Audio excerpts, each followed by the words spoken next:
So I had a couple comments asking me if I was getting rid of Clifford the Big Red Dodge. I posted on my story something. If you guys follow me on the gram, you guys were the first to see it. I am most likely probably getting rid of Clifford the Big Red Dodge. It's not for the reason what you think. I love Ram pickups. I love this truck. Right now the truck is down for a fuel pump issue. It's not a big issue. I just haven't had time to get out here. As you can see, it's cold, it's snowy. It's been like this for a couple weeks. Not the snow, but the cold, but you get what I'm saying. I don't feel like laying on the ground. I don't have a shop to work in, and it's cold. I flirted with the idea of posting it on Facebook Marketplace, seeing if anybody would trade this truck for an XJ or something off-road capable. Because let's face it, don't let the tires deceive you. This truck is not good off-road. This truck may be a 2500, but it's built like a 3500. Back in 98, Dodge did not have a 3500 single wheel in the rear. They only had a dually 3500. So they made two versions of the 2500. They made a regular and they made an HD. This truck is the HD, which makes it an absolute bitch to take off-road. Not to mention it only gets 9 to 10 miles to the gallon. And I kind of want to downsize, and I kind of want a woods beater. I'm in talks with a guy right now from Connecticut. He's got an XJ. It's a 99. It's pretty off-road capable. If I ended up getting it, you guys will see it. Just waiting on him to finalize paperwork, get a tow truck, come down here, pick her up, and then she'll be history.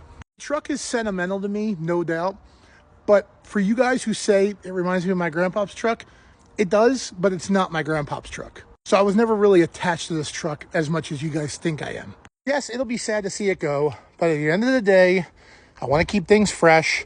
I want to bring you guys more content, and I think an XJ would be pretty cool. It would actually bring me back to my roots, because the first vehicle I ever owned was an XJ. So I filmed that video about a week ago. That was a done deal. Kid was bringing the Jeep down here. He was taking the truck. All of a sudden, the kid backed out.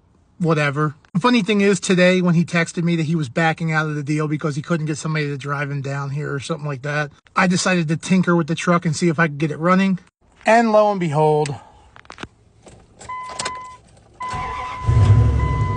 I ended up getting her running.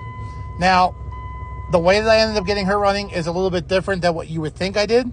So if you noticed a minute ago, I just flipped the switch. The problem this truck had is it wouldn't get any power to the fuel pump. I couldn't get any power. Now, the right way would be to rip through the entire wiring harness, dig through, find the broken wire, the corrosion, whatever it was. I didn't have time. Didn't have time, didn't feel like doing it, didn't want to do it.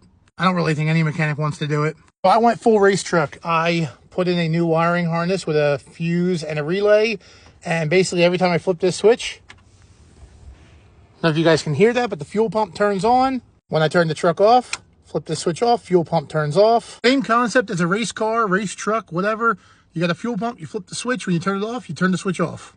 It works. Now I can sell this truck, and hopefully somebody wants to buy it or trade it for a Jeep or something like that. I still want to get rid of it because the truck is it's just too big. It's too big for the things I want to do. I want to do off-road things. I don't really tow. I don't really need the bed right now. So I'd rather just give it to someone else who needs it, trade, get a Jeep, something like that, and go wheeling with that.